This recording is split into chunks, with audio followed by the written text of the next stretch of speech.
हरिओम। ओम नमो नारायण। ब्रह्मपुत्राः लेखिका परम पूज्य मां रितेश्वरी देवी जी। प्रकरण 11वां। दिनांक 24 मार्च को दोनों दोस्त हर की पौड़ी में घूम रहे हैं। शाम का वक्त है। गंगा माता की आरती का समय हो रहा है। प्रवासी समूह से पौड़ी ठसो ठस भरी है और यात्रिकों की तरह दोनों ने मंत्रोच्चार सहित प्रज्वलित किए हुए दीप को गंगा जी में प्रवाहित करके गंगा मैया का मातृ मांगल्य का एकत्व का अनुभव किया। हे मां गंगे, हर हर गंगे, हम अपनी यह खोज में कामयाबी हासिल कर सके, आशीष दें।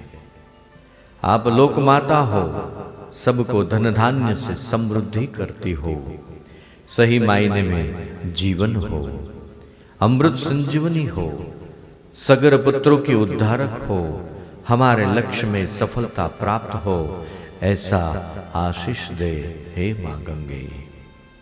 इसी तरह भक्ति भाव युक्त हृदय से गंगा मैया को प्रार्थना की और मैया का चरणोदक लिया। गंगा मैया की आरती शुरू हुई। सोपान चढ़कर दोनों मंदिर में गए। पतित पावन गंगा के हृदय प्रवाह को स्पर्श करके आ रहे शीत पवन शीतलता रूपी कर से सबको हूंफ देते थे। आरती के घंटारों के द्विगुणित होते तरंग मानो ब्रह्मानंद में स्नान करवाती थी। दोनों मित्र खड़े रहकर समाधि में स्थिर हर हर गंगे, हर हर गंगे के उच्च स्वरित नाद से आंखें खुल गई। अरे इतना पुनीत रमणीय आह्लादक वातावरण समग्र अस्तित्व को भिगोकर स्मूथ कॉटन जैसा बना देते हैं। तो उसके किनारे पर सदैव निवास करते तपस्वी ऋषि मुनि साधुओं के आंतरिक वैभव की तुलना कैसे हो सकती है। पूरी स्वगत बोलता है, गंगा सही में पापियों की उद्धारक है। अंतःकरण के मैल धोकर सही अर्थ में मानव को मानव बनाती है। जगन्नाथ की गंगा लहरी पवित्र हृदय की ही निपज है ना। सभी पाप को हरनार, रिद्धि सिद्धि और समृद्धि देनार, समाधि का आनंद देनार है गंगा मां। तुम्हें शत शत कोटि कोटि प्रणाम। आर्द्र हृदय से वितेन ने प्रार्थना की। मां गंगा का स्वादिष्ट एवं पवित्र प्रसाद लेकर दोनों धर्मशाला में आ गए। भोजन आदि से निवृत्त होकर सुबह की यात्रा की पूर्ण तैयारी करके सो गए। बराबर 7 की घंटी बजी और ऋषिकेश जाने को बस चला। बोरिस, यह हरिद्वार को हरद्वार भी कहते हैं, क्योंकि यही से ही हर मतलब शंकर के मंदिर बद्री केदार भी जाया जाता है। ऐसे तो हर और हरि एक ही तो है।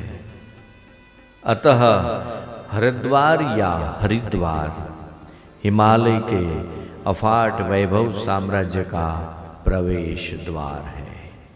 बिटेन बोला। दूरबीन से ये अखूट वैभव का पान करते करते बोरिस विटेन की सब बातों को ध्यान से सुन रहा था, मानो प्रकृति को बात में ले रहा था। मन हिल्लोर महसूस कर रहा था। भावों के नए नए उन्मेष के ट्विंकल में डूबा जा रहा था। आहा हा हा, इतना सौंदर्य तो गंगोत्री, यमुनोत्री, बद्रीनाथ और केदारनाथ कैसे होगा। अथच यहां रहते तपस्वी ऋषि मुनियों जो संशोधन कार्य में रत है, उन लोगों को क्या कहना। ये सत्य ही महामानव होंगे ही। परमात्मा के रहस्य को प्राप्त करके परमात्मा के कार्य में कैसा ओतप्रोत होंगे। हेलो, ऋषिकेश आ गया। वितेन का यह वाक्य सुनते ही बोरिस मानो स्वर्ग से पृथ्वी पर आ गया। धर्मशाला में रूम किराए पर रखा, नित्य कार्य पूर्ण करके निंद्राधीन हो गए। दूसरे दिन सुबह बराबर 6:30 पर बस ने ऋषिकेश छोड़ा। वे दोनों ने खिड़की के पास ही बैठक ले ली। सेल्वेनिया जी, आपको भारत भ्रमण करने को मन क्यों हुआ? बोरिस ने इंतजार पूर्वक पूछा। कि स्विट्जरलैंड से ऐसे ही अकेले ही आप निकल पड़ी है? वितेन ने पूछा। उसके बीच ऋषिकेश धर्मशाला में ही सप्तपदी मैत्री हो गई थी। अभ्यास काल में मैंने हिमालय के बारे में बहुत पढ़ा था, महाभारत का स्टडी किया था। मेरी स्टडी के दौरान मैंने उधर लैंग्वेज के रूप में संस्कृत लैंग्वेज रखी थी। इसमें पांडव हिमालय में अपनी अस्थि को पिघलाने के लिए जा रहे थे। वह प्रसंग मेरे मन पर अमिट असर छोड़ गया था। आई थिंक वास्तव में हिमालय में अस्थियां पिघल जाती होगी, बाद में स्वर्ग में जाया जाता होगा।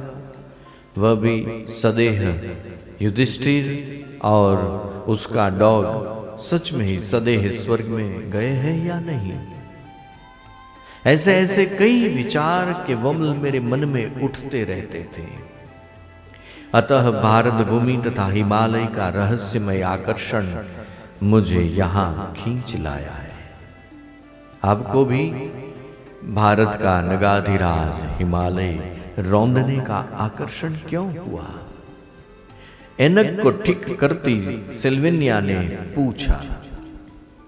यस, भारत के ऋषि मुनि योगी जन अतीव रहस्यमय होते हैं। इन लोगों के बारे में दूर लंदन में रहते बहुत सुना था। इतना ही नहीं, इनके चमत्कारों के बारे में सुनता था तब हंसी आ जाती थी और बुद्धिबल से उनको भिखमंगा तथा आलसू बाबा समझता था। मैं समाज पर बड़ा भारी बोझ समझता था। बोरिस ने कुछ पल के लिए आंखें बंद करके अंतर में डुबकी लगा ली। फिर सिल्वेनिया ने रहस्य में दृष्टि से देखा और फिर बोला, मनुष्य को जो स्वप्न आते हैं उसको मनोविज्ञान सप्रेम की हुई वृत्ति का रिजल्ट समझते हैं। मनुष्य को जो स्वप्न आते हैं इसको मनोविज्ञान सप्रेस की हुई वृत्ति का रिजल्ट समझते हैं, किंतु कई स्वप्न ऐसे होते हैं जो मनोविज्ञान के विश्लेषण में फिट नहीं है और खरे भी नहीं उतरते। मेरी लाइफ में ऐसा ही कुछ घटा है। मुझे एक स्वप्न आया, इसके अनुसंधान में मेरा मित्र यहां बैठा है, उंगली से दिखाता है। उसको पत्र लिखा। बस हम दोनों ने स्वप्न में मिले हुए मार्गदर्शन के मुताबिक यहां यात्रा खोज प्रवास शुरू किया। और आपके सामने देखो तो सही, कई अमेरिकन यूरोपियन युवक युवतियां साधु के रूप में टहल रहे हैं। वे सब इधर भारतीय संस्कृति के योग पुराण, गीता, उपनिषद आदि ग्रंथों के अभ्यासार्थ आते हैं। ऐसा मैंने सुना है, तो मैं एक संशोधन के हेतु इधर आया और मेरे संशोधन के लिए जिसके पास प्रैक्टिकल नॉलेज है, ऐसे महात्माओं के पास मार्गदर्शन लेने के लिए जा रहे हैं। मुझे तो एक पंथ दो काज जैसा हो रहा है। एक मां काली की कृपा से लक्ष्य सिद्ध होगा और हिमालय का प्रवास भी, और भारतीय संस्कृति के रहस्य को प्राप्त करने का प्रसाद भी मिलेगा। परमात्मा यीशु का अंतःकरण पूर्वक बहुत आभार, क्योंकि वितेन जैसा मित्र मिला है। बोरिस चुप हुआ। सच्चे दिल के जिज्ञासु खोजी को यीशु भगवान हेल्प करते हैं, उनके आशीर्वाद मिलते रहते हैं। आप लोग अपने लक्ष्य में सिद्धि हासिल कर सके, मैं भी जीसस को प्रार्थना करूंगी, सिल्वेनिया ने बोला। God bless you. Swargashram, Lakshman Jhula, Gita भवन, जहां धार्मिक एवं स्पिरिचुअल किताबें मिलती हैं, वे सब देख लिया। कितने सुंदर प्लेस है। सिल्वेनिया बोली, काली कमली वालों ने यात्रिकों को असुविधा न हो इसलिए जगह जगह पर धर्मशाला एवं सदाव्रत खोल रखे हैं। भारतीय साधुओं का तो सूत्र है, जहां टुकड़ा वहां हरि टुकड़ा। रोटी खिलाने से हरि प्रसन्न होते हैं। नो आश्चर्य। रुद्रप्रयाग, गुप्त काशी आदि स्थलों में से पसार होता हुआ बस आगे चला जा रहा था। प्रकृति भी सुलह कलाओं से खिल रही है। पर्वत उस पर आच्छादित बर्फों पर से पतन होते छोटे छोटे बाल्य प्रवाह। वृक्षों पर चेष्टित बैल कितना अद्भुत है। गद्य पद्य में पढ़ा, लेकिन साक्षात अनुभव हुआ तो प्रकृति का सही अर्थ में हृदयगम स्पर्श हो रहा है।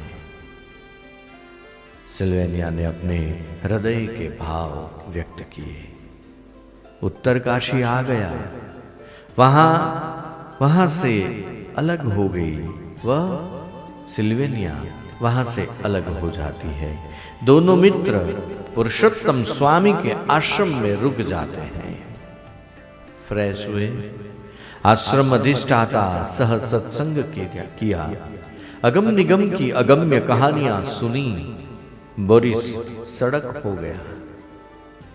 भारतीय आध्यात्मिक रहस्य को जानना हो तो ऐसे अनुभूति संपन्न प्राज्ञ पुरुष का सानिध्य अवश्य प्राप्त करना चाहिए। बोरिस बोल उठा। रात्रि का भोजन आदि पूर्ण करके दोनों सोने के लिए अपने कमरे में जाते हैं। बोरिस करवट पर सोते सोते अगम निगम की रहस्यता का चिंतन करता था। यदि भौतिक सुख समृद्धि में ही संसार का सब सुख प्राप्त हो सकता है, तो ये साधु संत सब घर संसार छोड़ के यहाँ एकांत में त्यागी जीवन क्यों पसंद करते हैं? आहा, उनके चेहरे की औरा तो देखो, आंखों से निकलती तेजो राशि तो देखो, आचार विचार और उच्चार की एक सूत्रता। अरे खरे सत्य मायने में ये कौपिनवंत ही भाग्यवंत है। ये कौपिनवंत ही भाग्यवंत है। और साथ साथ यात्रिकों की अनन्य सेवा, वो भी बिना अहम भाव से। कोई अहम भाव नहीं होता है। अरे रे, हम तो मैं, मेरी पत्नी और बच्चे ऐसे संसार नाम के कुएं में ही सुख की खोज करते रहते हैं। किंतु विधाता जब कोई वज्राघात करते हैं, तब मानव की आंखें खुलती है और जीव जगत और जगदीश के बारे में गंभीर सोच करने लगते हैं। जैसे मेरी खुल गई। ये परमहंस साधुओं के लिए पूरा विश्व एक फैमिली है। वे सब में परमात्मा का अनुभव करते हैं। यह निशंक है। बोरिस को यीशु की करुणा प्रेम याद आ गया। आंसू की 2-3 बूंदें तकिए पर गिर गई। यह बोरिस को राग, अनुराग, प्रेम, करुणा, निस्वार्थता, आत्मीयता आदि के अर्थ स्पष्ट होने लगे। स्पष्ट होने लगे ऐसा ही नहीं, महसूस होने लगे। महसूस होने लगे। है मेरे हृदय, है मेरे हृदय में ठीक सत्य ही सोच रहा हूं ना। बोरिस के मन में हलचल मच गई। दोस्त, नींद लग गई क्या? वितेन के शब्द दीवार में प्रतिध्वनित होने लगे। ना ना ना, नींद नहीं। ये साधु लोगों की दिव्य भव्य वाणी, योग सर्वाणी सुनने के बाद नींद कैसी आएगी? मुझे नींद नहीं आती। मेरे हृदय में नस नस में कंपारियां छुट रही है। क्या प्रकृति की गोद में समर्पित जीवन है सचमुच परमात्मा की प्रतिकृति है? मेरे दिल से ऐसी शाता ठंडक हुई कि वर्णन करने के लिए मेरे पास कोई शब्द नहीं है। इधर आके मैं बहुत धन्य हुआ हूं। आनंद से अर्ध ऊर्ध्व होकर बोल उठा। यह सुनते मैं भी रोमांचित हुआ हूं। कल सुबह में हनुमान चट्टी होते हुए दूसरे दिन यमुनोत्री दर्शन के लिए जाएंगे। चलो निंद्रा देवी की गोद में। ऐसा बोलते बोलते शांत हुआ। बाद में दोनों सो गए। प्रकरण 11वां समाप्त। प्रकरण 12। दोनों मित्र खच्चर सवारी पर हनुमान चट्टी से यमुनोत्री के दुर्गम रास्ते पर जा रहे हैं। खच्चर चालक खच्चर की रस्सी पकड़े चल रहा है और हिमालय की रहस्यमय तथा विस्मय युक्त बातें कर रहा है। भिन्न भिन्न पेड़ जैसे कि चीड़, देवदार आदि तथा रानी पशु पंछी के शाब्दिक रेखा चित्रों बनाते चलता है। कभी रानी पशु पंछी सामने होते हैं तो उसकी जीवन शैली एवं संसार के बारे में रोचक कथाएं कहता है, तो कभी दाताओं ने बनाई सड़क या धर्मशाला की बातें बताता है। यमुनोत्री के पंथ के गगनचुंबी राक्षसी पर्वत सुंदर तो है ही, इसकी दोनों ओर छटादार घटादार बेलबुट्टेवार प्रचंड वृक्षों आसनस्थ हो ऐसा दिखावा कर रहे हैं। जंगल भी अतीव गाढ़ है। दूर सुदूर से आती पौष्पिक सुरभि वातावरण को और नशीला बनाती है। जंगली गुलाब तथा एक किस्म के श्वेत पुष्पों की मगमगती फुलवारी की गाड़ी ये दुर्जय दुर्गम रास्ते को हृदयगम व चित्ताकर्षक बनाती है। वह आगे बोला, देखो यह 3 रंग के बांस दिखने में आते हैं। रक्त, जरा सा बैंगनी रंग का और सफेद, जात एक ही है पर त्रिरंग में खिले हैं। क्या कुदरत का करिश्मा है। आपका विज्ञान ऐसा कर सकता है? ना ना, यह सब देखते ऐसा लगता है कि भगवान ने खुले हाथों पुष्पों को बिखेर दिए हैं। अतः जगह जगह पर पुष्पों के ढग है। पुष्प की खुशबू लेते वितेन ने कहा। खच्चर चालक प्रवासी भूमिया और गाइड की अदा से कमर पर हाथ रख के बीड़ी का कस खींचता जाता है। इस स्थान का महत्व क्या है? जिज्ञासु वितेन ने प्रश्न किया। वह गौतम ऋषि का स्थान है। उसका सप्तर्षि में स्थान है। उसका यहां आश्रम था। उसने हजारों साल तप करके भगवान का दर्शन किया था, साक्षात्कार किया था। कथाकार की अदा से यह खच्चर चालक बोलता है। तेरा नाम क्या है? वितेन ने पूछा। मेरा नाम लाखो है। मेरा नाम लाखो है। सालों से मेरे दादाजी इधर आए थे। अब हमारी तीसरी पीढ़ी चल रही है। हमारा यह धंधा इसी से गुजारा होता है। ये हमारा धंधा है। हमारा गुजारा इसी से ही चलता है। ऐसे कहते हुए बीड़ी का आखिरी कस खींचते हुए बीड़ी को फेंक दी। हालांकि बीड़ी स्वास्थ्य के लिए हानिकारक है। इधर यमुना जल बिल्कुल अजीब सा ठंडा है। चहु और बर्फ ही बर्फ, लेकिन बगल में ही पहाड़ से निकलता हुआ गर्म पानी के झरने में दिन रात बहते रहते हैं। यात्रिक इसमें चावल की गठरी रख देते हैं, आलू रखते हैं तो केवल 15 मिनट में ही पक जाते हैं। बाद में लोग प्रसाद के रूप में भक्ति से खाते हैं और अपने घर भी ले जाते हैं। मां प्रकृति ने इधर वहां खेल जमा रखा है, लाखों चुप हुआ। बिटेन, पगडंडी कितनी संकरी है, 2 खच्चर भी साथ में नहीं चल सकते। बोरिस बोला, हाँ तुम देखो तो सही, एक और पर्वतावली चलती आ रही है और दूसरी साइड से नीचे यमुना नदी है। घू घू करती धसमसती प्रचंड जलराशि सहित जा रही है। यमुनोत्री तक इसका संघात है।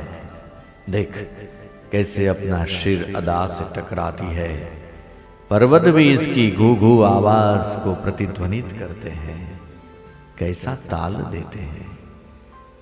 दूर नजर करो, आकाश भी मानो दोस्ती करने के हेतु ढालान पर से नीचे बहता है। यह यमुना समग्र रास्ते में प्रपात के रूप में ही दर्शनीय है। 1 मीटर तक भी सरल बहती नहीं है। अपने लक्ष्य की तरह इसको भी जल्दी है। गोकुल पहुंचने वास्ते जल्दी करती होगी।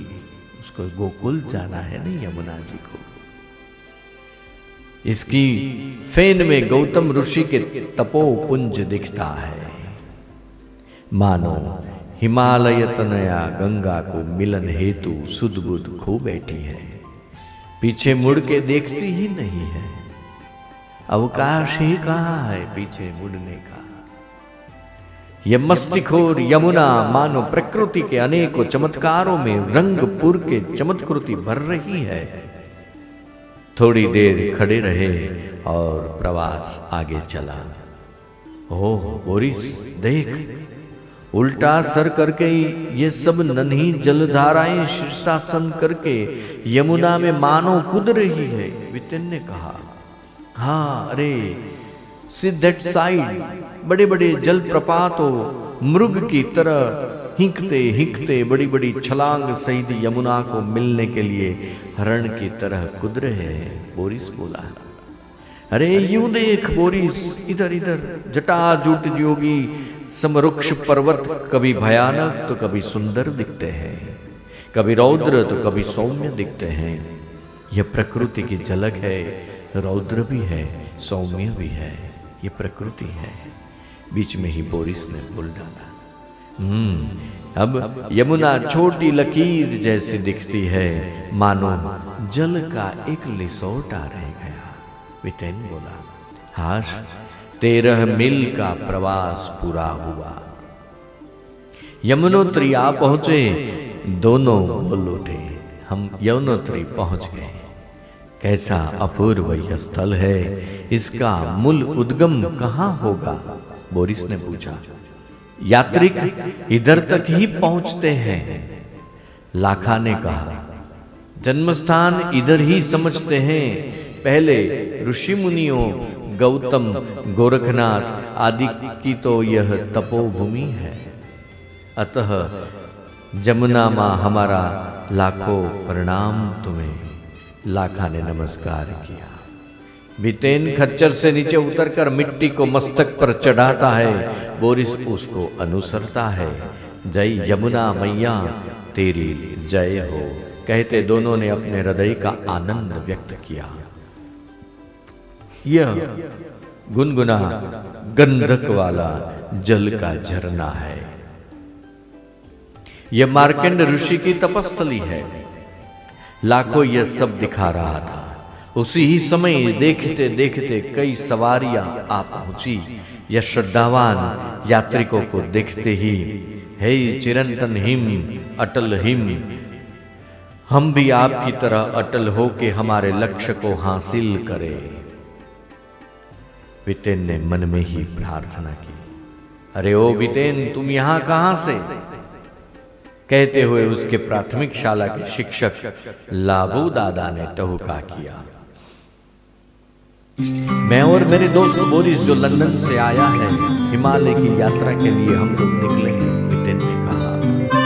भोजन आदि पूर्ण करके दोनों दोस्त लाबू दादा के पास बैठे हैं। लाबू दादा अपने अनुभव की सरवानी प्रवाहित करते हैं। मैंने कैलाश मानसरोवर की यात्रा की है। वहां अंतरिक्ष में एक प्रचंड श्वेत मानव मूर्ति की शिव के रूप में झांकी होती है। वे दोनों की श्रद्धा और बढ़ रही, प्रकृति के आशीर्वाद के रूप में हिंट मिल रही है, ऐसा अनुभव करने लगे। धर्मशाला में आए। प्रथम बार ही खच्चर सवारी की थी, अतः कमर और पैर दर्द करने लगे। खूब आराम की जरूरत महसूस होने लगी, अतः शांति से समय पसार करने लगे। थकान के बिछाने पर निद्रा देवी ही सो। कब सवेरा हुआ मालूम। दूसरे दिन गंधकिया जल में स्नान किया, यमुना जी के मंदिर जाके दर्शन किए। बोरिस, भारतीय संस्कृति में नदी, पर्वत, पशु, पंछी आदि में देवत्व आरोपित करके जीवात्मा को एक सूत्र में पिरो। सचमुच यह विभावना अद्भुत। भारतीय संस्कृति बस भारतीय संस्कृति, इसको ठीक ढंग से जाना। यह तो सागर है, सागर। इसलिए तो मैं लंदन से यमुनोत्री का सौंदर्य पिया कैमरे के भूख व्याकुल कर रही थी। अतः विवेक ने कहा, चलो पेट पूजा तो करनी ही पड़ेगी। हम लंदन में थे तब भूख लगती थी तो सूजी बनाकर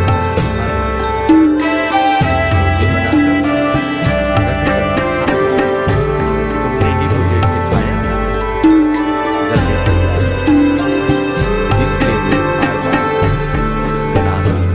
तब तू मेरी मस्ती करते क्या कहता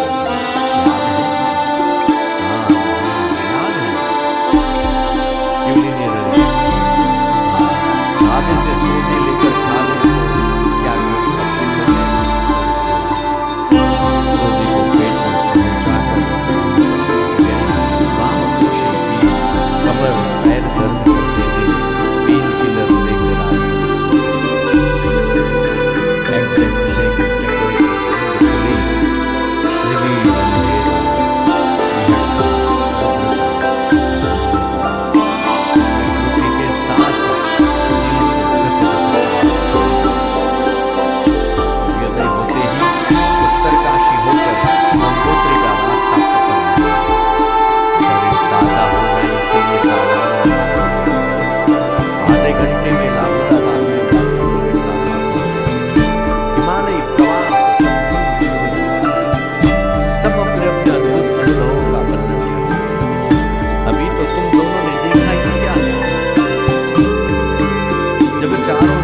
यात्रा पूर्ण करोगे तो परितृप्ति होगी। हिमालय सिद्धों की, ये सिद्धों मानव जात के कल्याण के लिए कुदरत के रहस्य को उद्घाटन करने में जुटे हैं। यहाँ प्रत्येक संप्रदाय के साथ यति जति सन्यासी मिलेंगे। मंत्र योग, भक्ति योग, राजयोग और लौकिक योग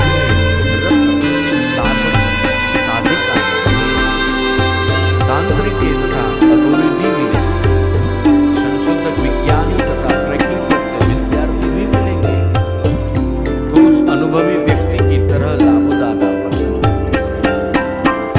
ये लोग हमको मिले या नहीं, जिज्ञासा से जल्दी में बोरिस ने प्रश्न पूछा। बता रहे हैं लेकिन हमको मिलेंगे या नहीं मिलेंगे।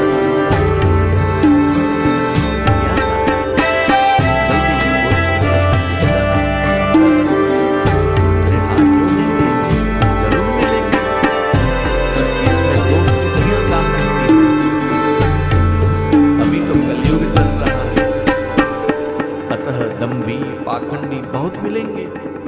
इसी वजह से सच्चे साधक को मिलना कठिन है।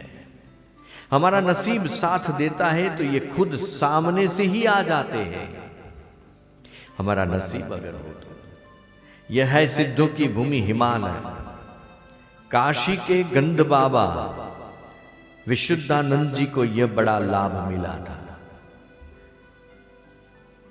वे सिद्ध ही बाबा को बचपन से सिद्ध भूमि में ले गए थे। 40 साल के बाद बाबा सूर्य विज्ञान, चंद्र विज्ञान, वायु विज्ञान के सिद्ध होकर वापस आए थे। वे बहुत सिद्ध प्रयोग बताकर विज्ञान का रहस्य बताते थे। यह विज्ञान युग में सरकार ने बहुत सुविधाएं कर दी हैं। आगे के जमाने में पैदल यात्रा करनी पड़ती थी, सब सामान साथ में ले जाना पड़ता था। लेकिन अब तो जगह जगह पर होटल, धर्मशाला सदाव्रत कार्यरत है। हमने सुना है कि जब यात्री दिशा भ्रम अथवा मार्ग भूल जाता है तो अगर कोई मुसीबत में आन पड़ता है तो ये सिद्ध महात्माएं यात्रिक को मदद करके योग्य स्थान पर पहुंचाते हैं। ये सही है? वितिन ने पूछा। हाँ, सत्य है, 100% सत्य है, क्योंकि मानव कल्याण ही उनका उद्देश्य है। हाँ, ये सिद्धों के सामने सिद्धियां हाथ जोड़ खड़ी हो जाती है। ये सिद्धों के सामने जो भी सिद्धियां है हाथ जोड़ के खड़ी हो जाती है, दासी बन जाती है। सिद्धों का सम्मान करते हुए लाबुदादा ने वर्णन पूरा किया। जय बद्र विशाल, जय यमुना मैया की, जय गंगा मैया की, जय केदारनाथ की। गूंज फैल रही थी और सब अपने अपने रूम में गए। आपकी यात्रा सफल हो बोलते हुए लाबुदादा विदा हुए। हाँ, याद आया, गंगोत्री जा रहे हो तो गंगोत्री की दाहिनी ओर एक शंकरी पगडंडी है, 3 किलोमीटर होगी शायद, वहां निकुंजेश्वरी देवी रहती है। माता जी के दर्शन अवश्य करके आगे जाना, जाइएगा जरूर, कहते दादा चलने लगे। और इसी के साथ आज का 12वां प्रकरण हम समाप्त करते हैं। कल निकुंजेश्वरी देवी के आश्रम में जाएंगे, तब तक विराम लेते हैं। हरिओम। ओम गुरुवे नमः। ओम गुरुदेव दत्त। ओम नमो नारायण। ओम शांति शांति शांति।